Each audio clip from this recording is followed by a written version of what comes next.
Motor manufacturers employ very clever people. They've got the world's best designers that make us drool over the shapes they create. They've got the best engineers who make us stand back in amazement at their creations.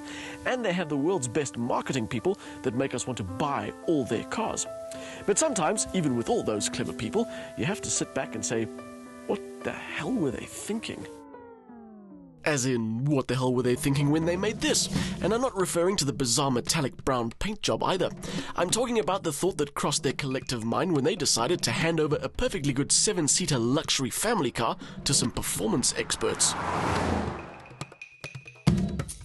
Presenting the Mercedes-Benz GL63 AMG, one of the world's ultimate mommobiles has now been tuned to take on smaller, prettier, more lithe, more capable and more desirable sports cars. The AMG treatment is complete, from the engine to the illuminated door sills, and even though it's got top technology and impressive figures, I can't help but think to myself, what is the point? No matter how many plastic bits and aluminium extras they add, they'll never succeed in making it look like anything but a box with an engine in front. It is big and it is unsubtle, with a near vertical front and rear design that seems to take everything those clever people I was talking about earlier had learned about aerodynamics and tossed it all away. This car gets a lot of looks, but I'm pretty sure it's more because of its massive size rather than any particular design appeal it might have. I'm quite ambivalent about the looks of the GL. I get that people would like it because of its imposing attitude, but I can equally understand those who think it's just too over the top.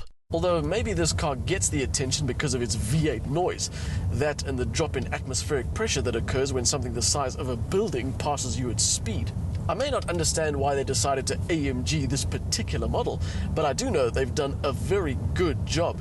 It's incredible to feel how this car shifts its enormous bulk as though it were nothing at all. Power comes from Mercedes-Benz trusted 5.5-litre twin-turbo V8, chucking out an almighty 410 kilowatts and 760 newton-meters through the Speed Shift Plus 7G-tronic automatic gearbox, giving the GL63 a 0-100 time of just 4.9 seconds.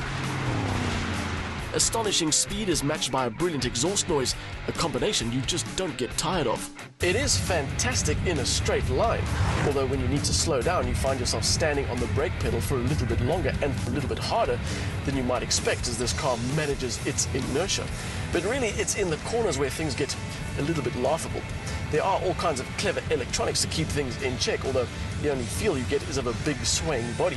And once you're through a set of corners, you don't come out the other side thinking, ooh, that was impressive. You think to yourself, why am I doing this in a big 7-seater bus? Sorry AMG, but the all-wheel drive and the sport suspension with its adaptive intelligent ride control may be a technological masterpiece, but I just don't get why you'd want to fit it to a people carrier. Because ultimately that's what this car was designed to do, pack a lot of people in and give them an S-Class experience. Don't get me wrong, the GL63 AMG is an impressive achievement, but I just think this time around perhaps AMG should have left it alone. Because even lesser GLs have got the same interior. It's not just typical Mercedes-Benz, it's Mercedes-Benz engineering that makes life a little bit more luxurious. You want to drop a seat? Push a button. You want to raise a seat? Push a button. And even with the third row in place, what's left could actually pass as boot space. Now, in case you're worried that's all you get, don't worry, for 1.7 million rand, you get everything else as well. Well, I mean everything except the rear entertainment system and the panoramic roof and the B&O sound system and the parking system with the 360-degree camera and the ventilated seats, although you do get heated seats as standard. In fairness though, if you want to carry 6 other people in proper comfort and at the same time have top-class tech and build quality for yourself, there's nothing to beat the GL. Other big cars, X5s, Q7s, Land Rover Discoveries, they all have the option of 7 seats, but none of them do it quite as well as this car. Even its size isn't a hindrance. I mean, I know this car was designed to intimidate other road users, but the GL is surprisingly easy to drive. Good steering and that camera system I was talking about earlier make parking simple, and it is all very unintimidating even in tight spaces, and even with 400 very eager kilowatts under your right foot. Maybe I'm getting old, but this engine in this car, plus all the additional over-engineering to make sure it can handle itself, is a bit lost on me.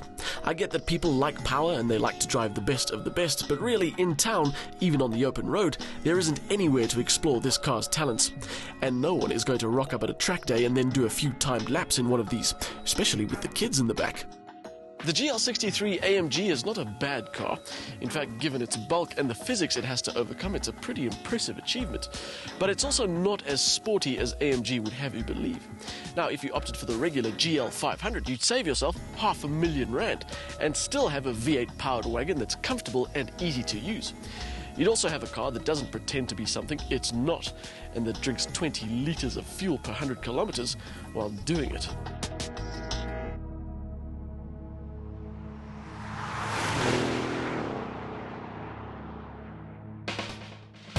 The twin-turbo V8 provides the kind of power that easily overcomes the GL's size, although the fuel consumption isn't quite as pleasing. It achieves the goal of mixing power, luxury and people-moving ability into one package, but despite the manufacturer's hype, this is not a sporty car.